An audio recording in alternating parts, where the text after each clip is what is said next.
Hi, everyone. I am John Eric Savitsky. I'm the Chief Operating Officer of Three Daughters Brewing, and this is a continuation of Module 10, Starting a Successful Craft Brewery, the section on securing raw materials. My guest for this discussion is Ian McHarg. Ian is a brewing raw materials provider representing Country Malt Group, a company in the business of helping brewers acquire the raw materials they need to make successful beer. And together, we're going to lead you through a discussion about the three primary raw materials you'll need to make great beer: hops, malt, and yeast. Ian, welcome, and thanks for joining me. Thanks for having me. Pleasure. We're going to begin our section talking about hops. So if the question to you were, what is the most important thing a new brewer needs to know about securing hops, how would you answer that? Hops are near and dear to my heart as a supplier, as well as, of course, to you as a brewer. Now, unfortunately, there's only a finite amount of hops being grown on a regular basis, and there's a ever-increasing number of brewers trying to get those hops. So some of the things that we're going to talk about, whether it's wise to contract, whether it's important to purchase via spot, these are elements that are going to make a world of difference in whether you're able to secure the raw materials you need. So to start off, in regards to contracting hops, in regards to securing hops, I'm going to say it's up to you to figure out your hop usage, but you want to plan as far out as possible. Hops are always hard to find, especially if they're some of the more sexy hops like Citra, Amarillo, Galaxy. And if you know that you're going to need those 2 years from now, yesterday was the time to start securing those. And we'll talk a little bit more about how to secure those as we get into this conversation. Great. Do you recommend that brewers contract hops? Absolutely. So there's two ways that a brewer can purchase hops. One is via the spot market. Now, we have a certain allotment of hops that we're able to sell to brewers, and our spot market is the hops that aren't already spoken for. They're not already contracted by a brewery. So the spot market is always changing for us. And what that means is you could give me a call and say, hey, I need some Amarillo hops. I will look and see if we have any extra Amarillo, and if we do, it's yours. But if we don't have Amarillo, then you're not going to be able to get that from us, and you'll need to find a substitution or come up with another plan. Now, there are some elements in the spot market that are making it a little easier on breweries. There's some online hop exchange markets. One of them very prominently is called the Lupulin Exchange, and they're doing a great job matching brewers who have extra hops with brewers who need those hops. It's kind of a third-party market out there right now. Now, as far as contracting goes, it's pretty simple. You would come to me and say, in 2017, 2018, and 2019, I'm going to need this volume of this hop. Now, I typically will ask you some more questions. Do you want it in the 11-pound size or the 44-pound size? How many pounds do you want, etc.? With that information, I'm actually able to go to our future allotments and reserve a portion of that for you. Now, you don't need to pay ahead of time. You are committing to us that you're going to take those hops during that brew year, though. That's why it's a contract. And in turn, we're committing that we're going to hold those hops for you and have them ready for you out of our local warehouse. So with contracting a hop, you're able to rely on the fact that hop is going to be available 3 years down the line, 4 years down the line. So if you have a recipe that just does extremely well and you know you're going to need to be ever increasing the volume output, that's the time to let me know so we can look at your hop contract and maybe increase your allotment for it. What happens if I contract for a certain amount of hops, of a particular hop, in 2020, and it turns out by the time I get there, I'm not going to use that much of it? What do I do with the hops at that point? Absolutely. So contracting can be a little scary, especially if you're a brewer who is just starting out. You don't know which of your recipes are going to become your flagship beers. You don't know how the growth market's going to be for them. With contracting, we have a couple elements of, let's call it insurance. So up to May 31st of any year, we're able to take the hops that are contracted for that year as well as future years and roll them over. So if come May 15th of 2016, you've only used 20% of your cascade for the year, we can roll another 60% of that cascade over to 2017 or 2018. Now, let's say you just don't think you're going to use Cascade at all anymore. We can roll that into another hop type in future years that has availability. So maybe Cascade is not going to be your new hop. You want to move over to Centennial instead. We would just roll that 60% extra into Centennial. So it gives you a little bit of insurance there. Is there another option for me if I have hops secured through a hops provider? Can I, for example, resell the hops that I've contracted for on a third market? Absolutely. Once you've contracted the hops, they're yours to do with what you will.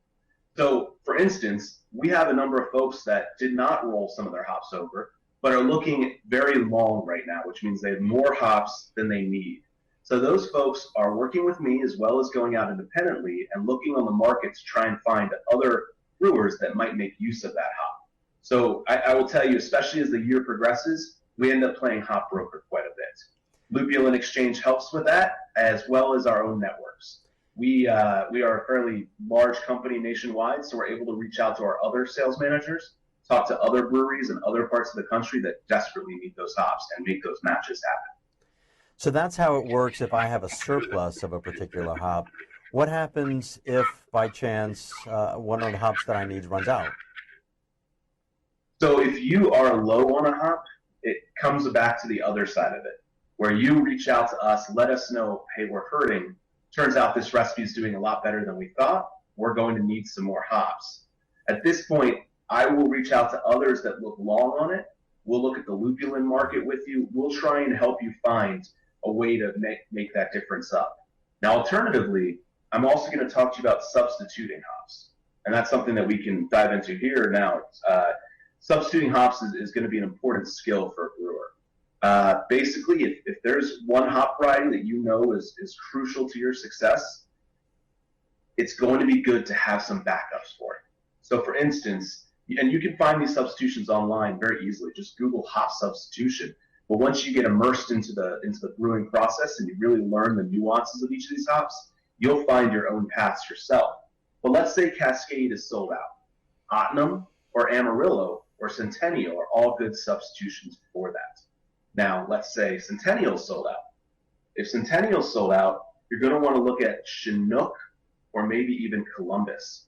And those are two of the more popular hops that are also very widely available. So you should be able to get the Columbus or the Chinook pretty easily. Now, if one of those is sold out, you just continue down the substitution line.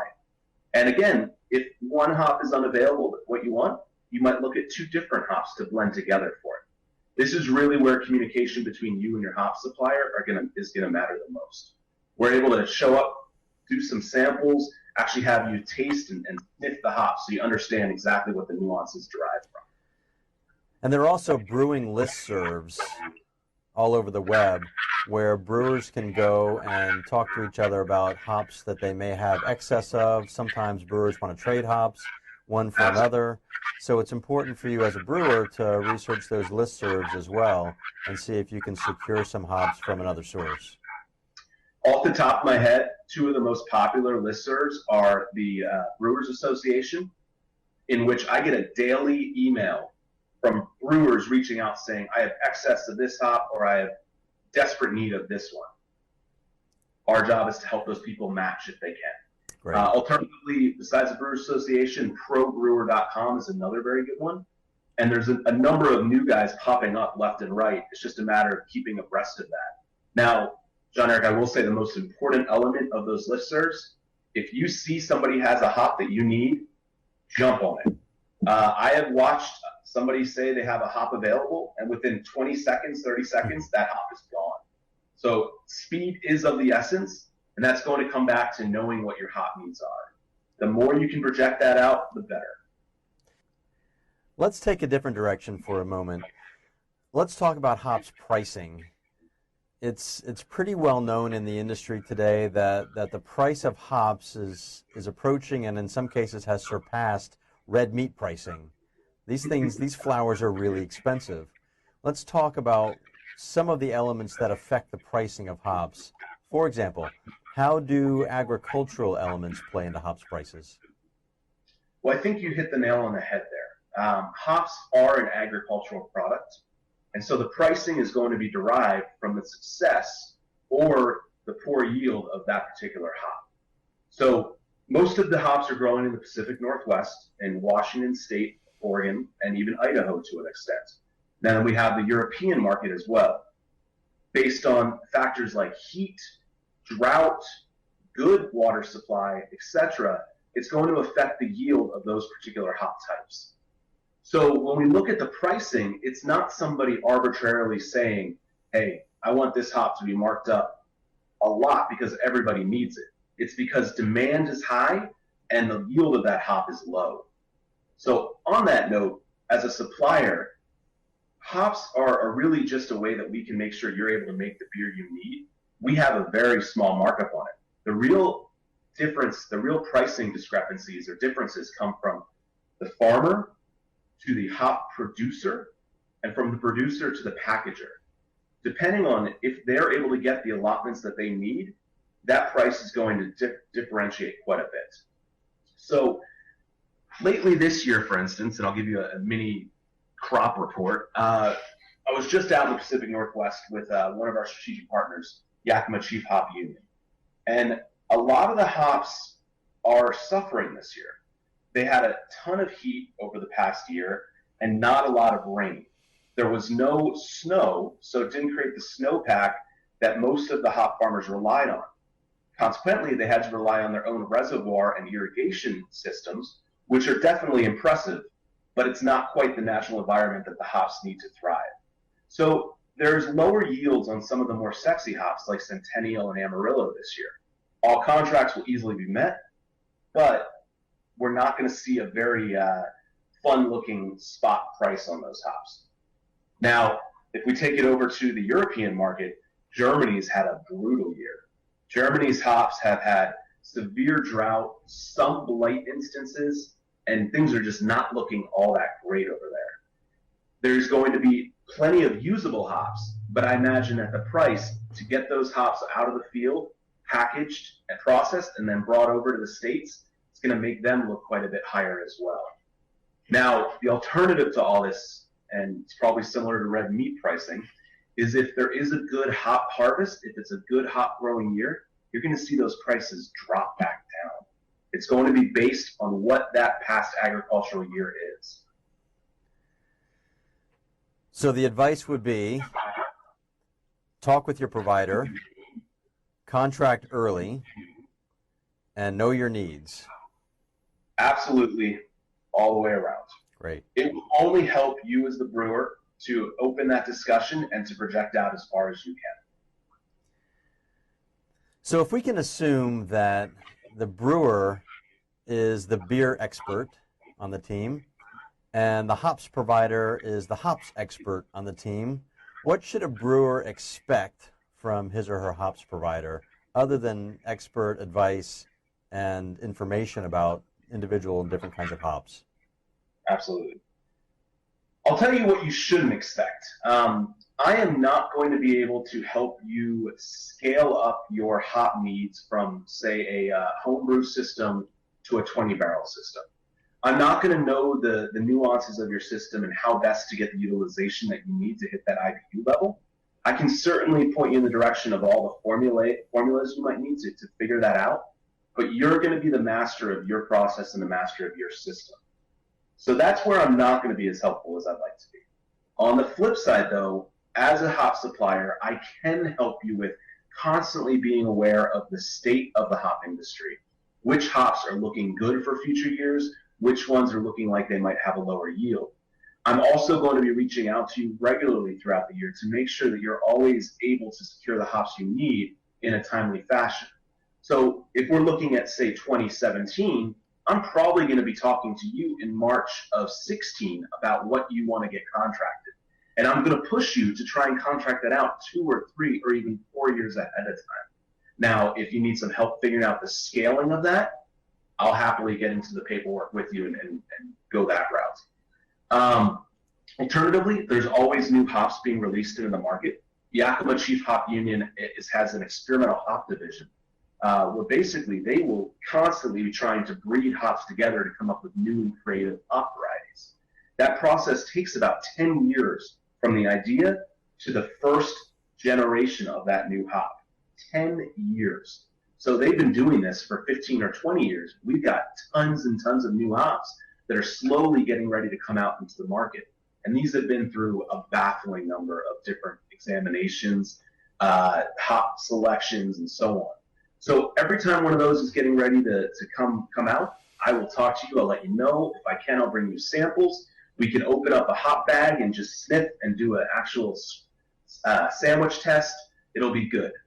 My job is to make sure that you're aware of what's up and coming. So if there's a particular hop that I want that happens to be really hot in the marketplace and I just can't seem to find it anywhere, can I turn to you as a hops expert and a hops provider in recommending some substitutes that might be appropriate or adequate for my needs? Absolutely. And one of the biggest benefits of doing that is that I'm going to be aware of what's currently available, and I'll be able to push you in the direction of one of those substitutions that is easily found instead of one of the ones that is also limited and highly sought after. So on that note, and this is something I should have addressed earlier, we do every single day get an updated availability of what's still open for future year contracting, as well as what's currently available for spot. Now that spot list can literally change from hour to hour, which is why we do these daily reports, but it's important to reach out to your hop provider so that they're able to give you that up-to-date information. For instance, if we're trying to substitute that Centennial and Columbus is currently out of stock or not available nearby, then I can point you in the direction of that Chinook, of which I have extra of, and would happily get that into your hands. So just because I have a contract doesn't mean I can't contact my provider sometime later or throughout the year and say, I want to add this if it's available, I'd like some more of this if that's available. Can I do that as well? Absolutely. Now, there are some deadlines. You're not able to contract for that same brew year after March 31st. We do that just to make sure that the supply is maintained. But you can purchase spot hops anytime, any day. And it's going to be important to keep that line of communication open so that we're able to get you those hops when you need them. So when I order hops, and I'm ordering boxes and boxes of hops, I may not have a lot of room in my brewery to store all the hops that I've ordered. And I may be ordering hundreds of pounds of hops for a particular brew year. What do I do then? That's the beauty of the hop contract. Now, Country Malt Group, the company that I work for, is a malt, hop, and brewery adjunct provider.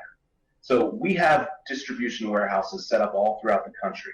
I handle the southeastern territory, and I have a warehouse in North Carolina that services Virginia down through Florida. Now, in that warehouse, if you set up a hop contract, we are actually going to store your hops in cold storage in a absolutely fine-tuned environment for hop storage. And the moment you're ready to order them, we can put them on top of your pallet of malt, of chemicals, of other ingredients, and get them on down to you. And what that means is you don't have to worry about laying in a year's supply of your hops at one go. You can get them as you need them. And even more importantly, you only pay for them as you need them. Just because you have a hop contract, you don't have to actually pay for it all at once. You just pay for each of the hops that you're ordering when you're placing that order. So the hop contract really just secures the hops that I know I'm going to need for the next X years. Absolutely. And you're going to hold them for me and send them to me and charge me just when I need them. Exactly. It's a commitment for you to take them that brew year and for us to store and have them ready for you during that brew year. Let's change directions again. How should a brewer decide between hops flowers, hops pellets, and hops extract? That is a good question, and the short answer, it's going to be up to you. But there are some variables to take into consideration that I'm hoping will point you in one direction versus another. For instance, over here in the East Coast, other than some very large craft breweries that I think we all know the name of, whole cone or whole flower hops are not very popular. Consequently, a number of us hop providers are actually no longer carrying too many of those whole leaf varieties here in the state, or here in the eastern states. Now, if you contract them, I'll absolutely have them ready for you. But there's a couple negatives to whole leaf hops. They don't store as well. There is an increase in the alpha acid loss over long-term storage. They take up a whole lot more room. You might have a 12 by, say, 24 box for 44 pounds of pellet. That is going to be maybe 3 feet by 4 feet for loose leaf. So you need a lot more space for the same size. In addition, those whole leaf hops will be much harder to secure since most people are pelletizing their hops. You need to really contract those out ahead of time. There's very few hops on our current spot list that are considered loose leaf. Now, in regards to hops extracts, that's a market that's actually been in existence for about 10 plus years, but is really starting to become a bit more popular and utilized. We've actually seen some of these hop growers creating hop extracts and marketing it overseas for years, but it's just been for the pure hop alpha, which means some of these larger macro breweries around the world have been utilizing extract just to get extra bitterness or IBUs on their beer. They don't care about the flavor, they don't care about the nuances. Craft market doesn't work that way. Flavor, nuanced hops, that's absolutely the most important element for us. So consequently, some of these hop extract creators have been working on creating what's almost called a flavor hop. They're specifically designed to get you certain IBUs, but you can get them in a Warrior, you can get them in Centennial, CTZ, and Chinook. And there's actually a few more varieties that are coming out here as well.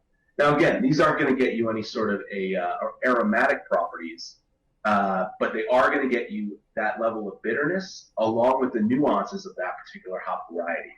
So some of the other benefits of hop extract, it comes in a can, a food-safe, food-grade can that you can literally just tie to a string and put into your brew kettle.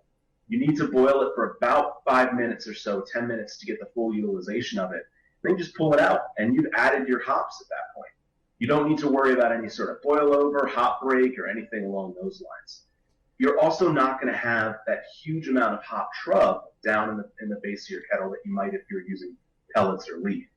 So I highly encourage every new brewer to start experimenting with hop extract, excuse me. We do have it. We are starting to contract it ahead of time. But at this point, the spot market's pretty ripe. We'll always have some hop CO2 extract available. So as a brewer, if I don't have experience using hop extract and I have a hops provider like you, can I contact you and get a sample so I can play around with it and see how it works for me? After the end of this month of September, you absolutely can. Like I said, it's pretty new coming to the craft market. So one of the things that we're putting together right now are sample kits, literatures, as well as, of course, the formulas you need to make sure that you're utilizing it correctly. We're starting to put this information out. I'm going to be stopping by to my breweries, including yourself, with some of the CO2 extracts so you can actually see it and taste it for yourself. Now, a little word of advice, I wouldn't recommend sticking the popsicle stick into the can and actually licking it.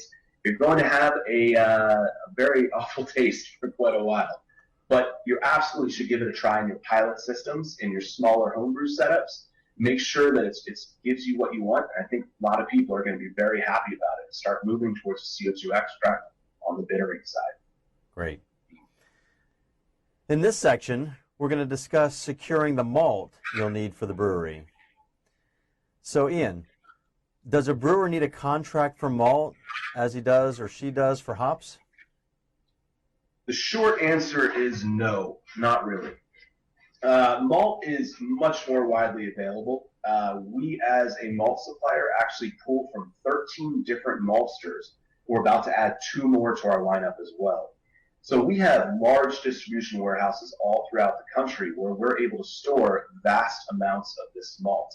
And because malt is always in process and always being malted and then always being transported over, if there's a particular malt that you're going to need a lot of, as long as you let me know, I'm able to pull it in and make sure we have it in our warehouse.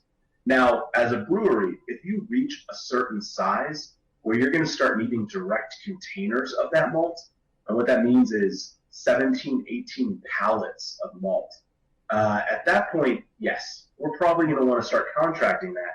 A, to get you a better price, but B, to make sure that it's ready the day that you need it. So it's until you reach that point, malt's going to always be available. Once you're ready and at a certain scope, then we can start talking contracts. Ian, what's the difference between base malts and specialty malts? Are there differences in uses? Absolutely. So a base malt is going to be making up the larger percentage of your grain bill. And these malts are considered your standard two-row pale, Munich, Vienna, and so on. There's a whole lineup of these base malts. But they're mainly being utilized for your fermentables. They're going to give you the needed sugars to create your fermentation process. Now, everyone's going to have a preference of what base malts they want. Every single malt, depending on which maltster it comes from, where it comes from, is going to have its own nuances. So a lot of people absolutely love only one kind of two-row, and then the next brewer down the street will only use another kind of two-row. It's going to be up to you on that front. Specialty malts come into play when you are starting to make some more complex beers. They're going to be adding a lot more of the nuanced elements to that beer. So a specialty malt like your chocolate malt or a kilned coffee amber, they're going to be providing a whole new world of flavors for that particular recipe. And you're going to have a whole lot of malts that you can actually select for that. So for instance, I mentioned earlier that we carry about 13 maltsters. Each of those is going to have 5, 6, 7 different base malts, and then maybe 20 or 30 of the specialty malts. It's kind of an open world out there, and it's my job as a malt provider to make sure you're aware of it. So I always travel with sample kits. I'll usually have 20, 30 different types of malt in my trunk. We get to sample them, chew on them, taste them, and see what all the nuanced flavors are about. So starting a brewery can be very capital intensive, as we know. What does a brewer do if a grist mill isn't in the budget for equipment? Are there options for malt that are different if I don't have a grist mill?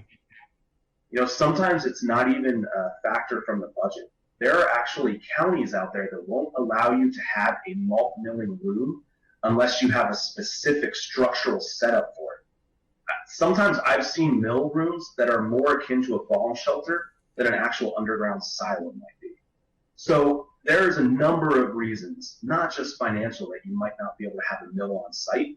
Space, structural code issues, financial, etc. We actually have a mill in-house.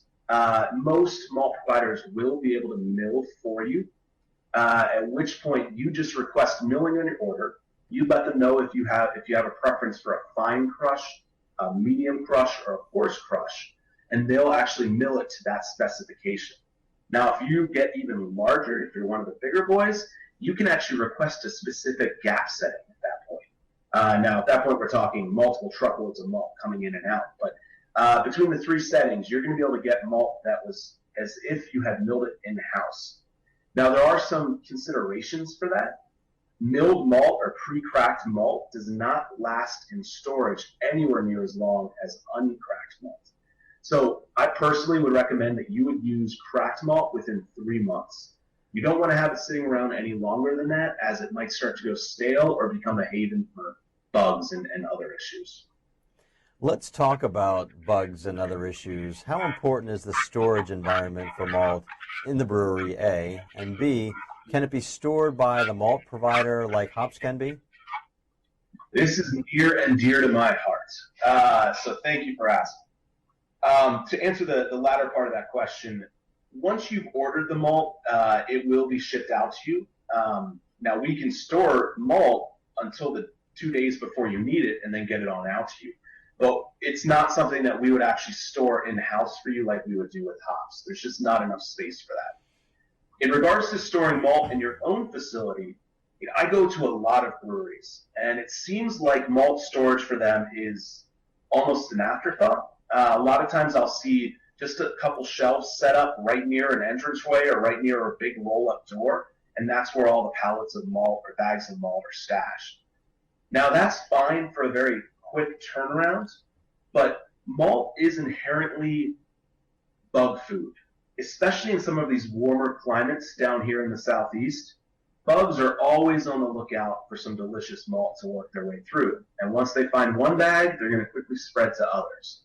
So ideally, you would actually have a portion of your brewery set aside with an enclosed area that's kept at, let's say, room temperature or even a little lower, where you can store that malt. Now, that might also be where you have the mill, or it might have easy accessibility to the mill. But what that's going to do is create a perfect environment for you to put that malt, not have to worry about any sort of bug infestation or any sort of issues with open bags being exposed to hot and humid air.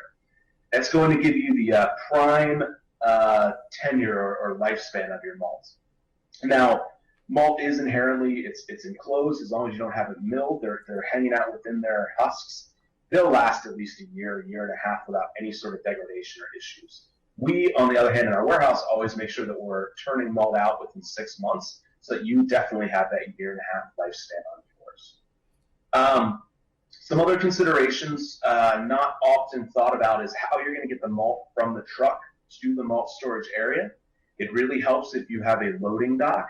If you don't have a loading dock, malt can be delivered with a lift gate, drop down to the floor, at which point you're going to want a pallet jack.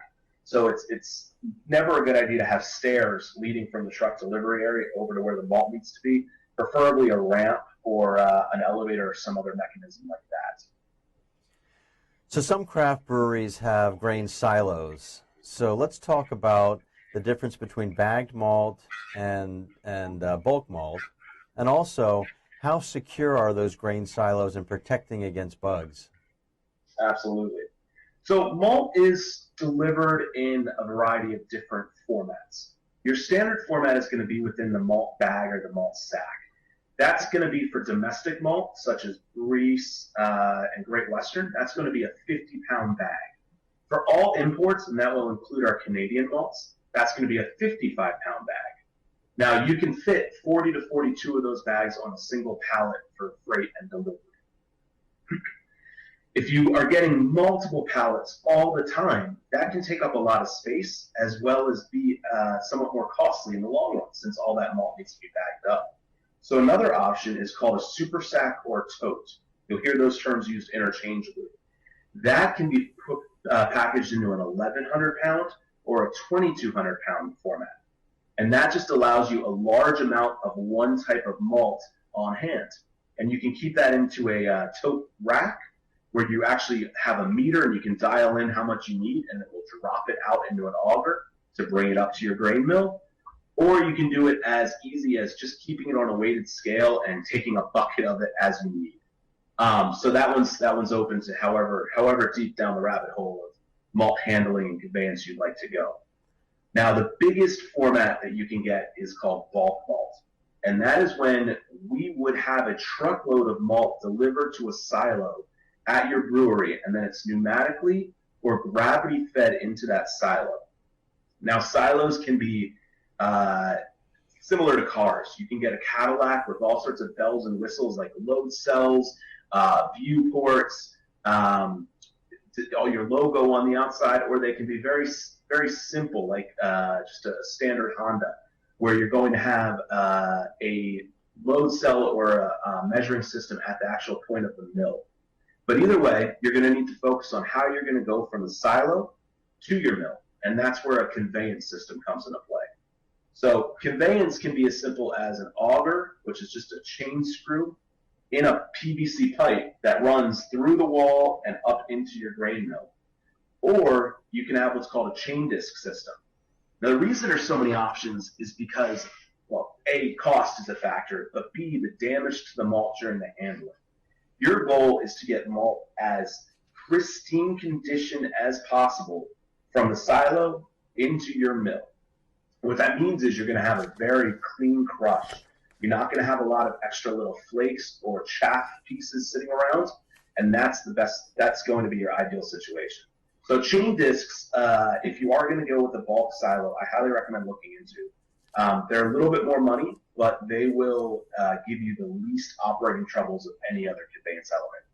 Going back to your initial question of storageability in a bulk silo, you're going to want to look at silos. Whatever's on the outside is fine. It can be corrugated steel.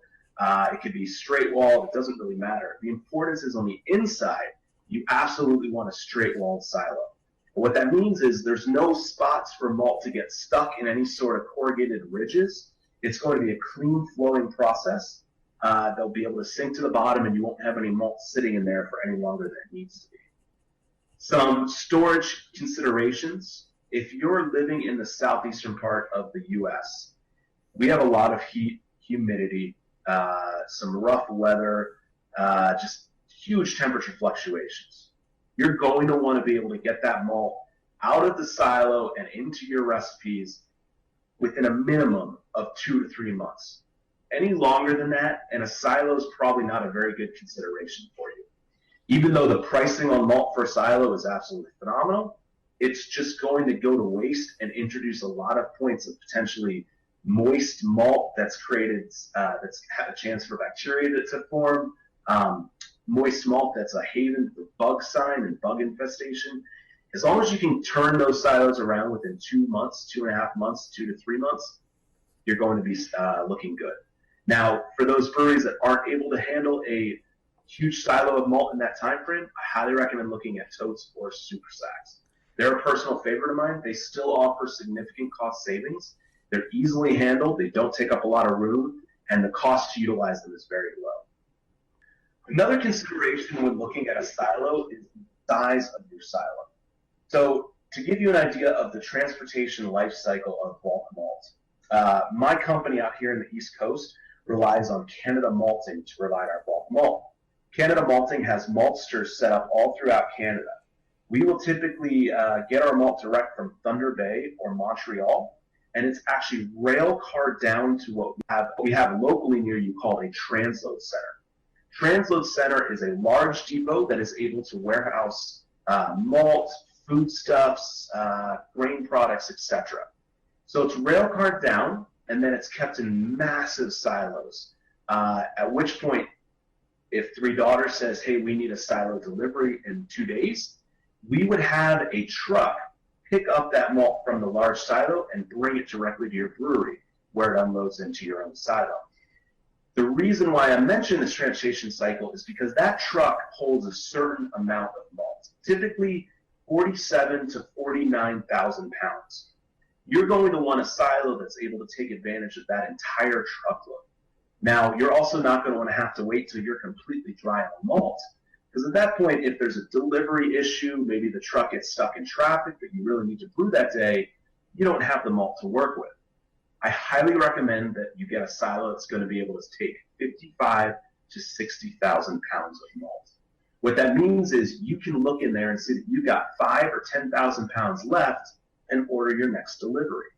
At which point, right when you're getting ready to just have a few thousand left, the driver's there to fill it right back up. So there's no interruption to your brewing schedule whatsoever. Ian, there are a lot of malt providers. How should a brewer choose a maltster? That's a very good question. It's going to depend on your malt preferences, as each malt provider is going to have a different maltster that they're able to represent.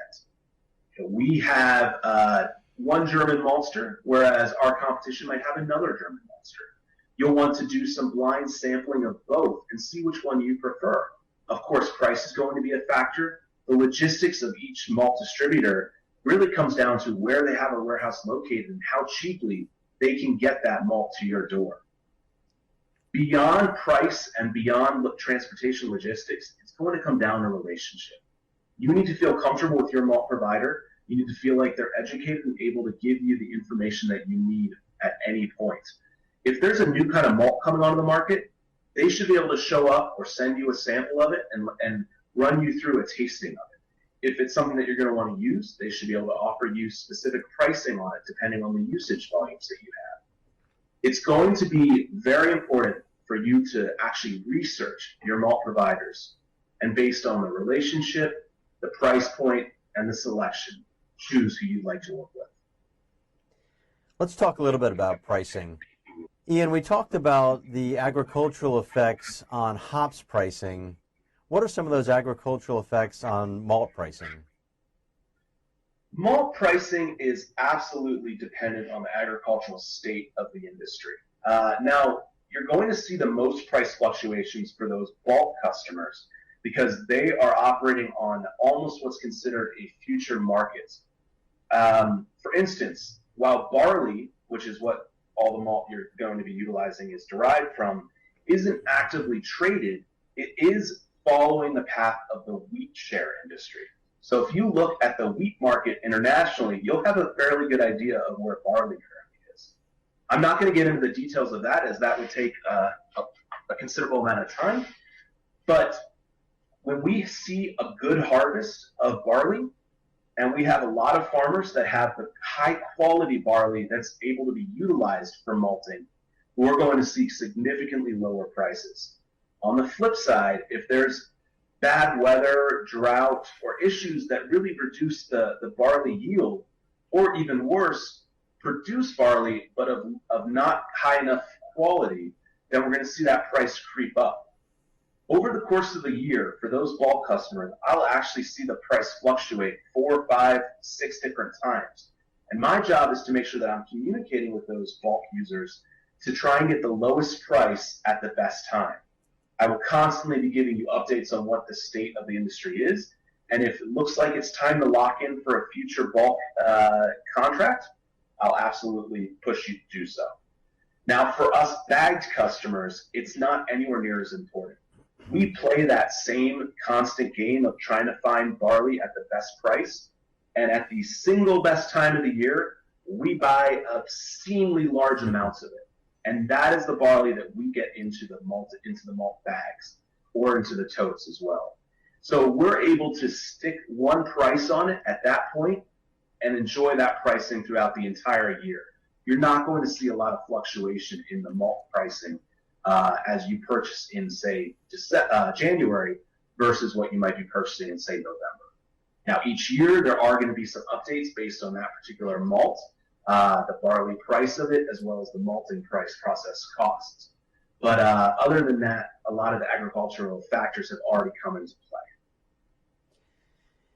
Ian, are there issues surrounding the transportation of malt that a brewery needs to know about? Absolutely. You could have two different malt suppliers that are offering very similar malts at the exact same price. It's going to come down to the shipping logistics.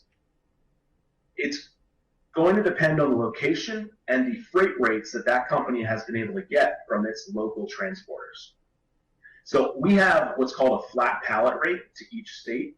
What that means is you know ahead of time that your malt is going to cost X dollars to get from our warehouse to your door per pallet. Now, if you start to get 5, 6 plus pallets at a time, that price is going to fluctuate because they'll be able to take advantage of the whole truckload, and you'll see that price drop down. But it's very easy to guess ahead of time what your transportation costs are going to be.